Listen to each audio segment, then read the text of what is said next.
One of the things discussed in the book is the idea of overtones, or harmonics. The basic principle is that objects in the world vibrate at several different frequencies simultaneously, and those frequencies are mathematically related. For example, if I play the note A on a guitar at 440 hertz, you won't only hear 440 hertz, but also integer multiples of that frequency: 880 hertz, 1320 hertz, 1760 hertz, and so on. To better understand this pattern, let's simplify the numbers a bit. So rather than a first harmonic or fundamental frequency of 440 hertz, we can use 100 hertz. The first harmonic is the fundamental frequency itself, 100 hertz. That will be followed by the second harmonic, 200 hertz, the third harmonic, 300 hertz, the fourth harmonic, 400 hertz, the fifth harmonic, 500 hertz, and so on. Notice that you simply add the fundamental frequency to itself again and again to calculate these overtones. This alone is a helpful concept to understand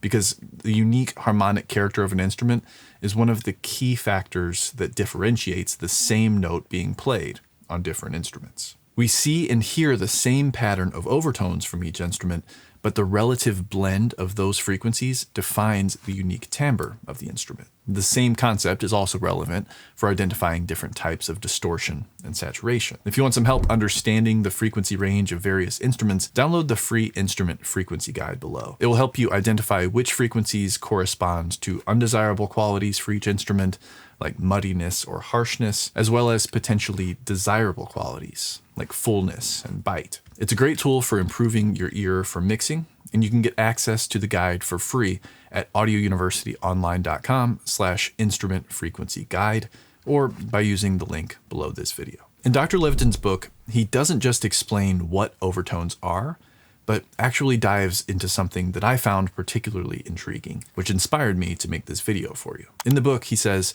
the brain is so attuned to the overtone series that if we encounter a sound that has all of the components except the fundamental, the brain fills it in for us in a phenomenon called restoration of the missing fundamental. A sound composed of energy at 100 hertz, 200 hertz, 300 hertz, 400 hertz, and 500 hertz is perceived as having a pitch of 100 hertz, its fundamental frequency. But if we artificially create a sound with energy at 200 hertz, 300 hertz, 400 hertz, and 500 hertz, leaving off the fundamental, we still perceive it as having a pitch of 100 hertz. We don't perceive it as having a pitch of 200 hertz because our brain knows that a normal harmonic sound with a pitch of 200 hertz would have an overtone series of 200 hertz, 400 hertz, 600 hertz, 800 hertz, etc. This is the principle behind the illusion that I showed you just a moment ago. When you heard 100 hertz by itself, it registered in your brain as a pitch of 100 hertz. And there's no surprise there.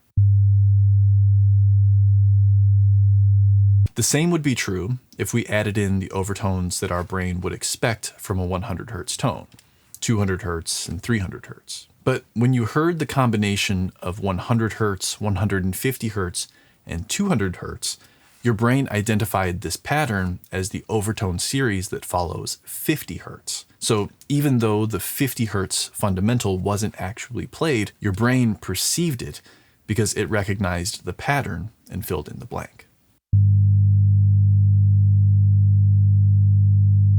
By the way, if you find this sort of thing interesting and you love learning about audio, you should put your current knowledge to the test by taking the free Audio University exam. It's just a fun way to test your audio knowledge and learn in the process. You can take the test for free at audiouniversityonline.com/exam.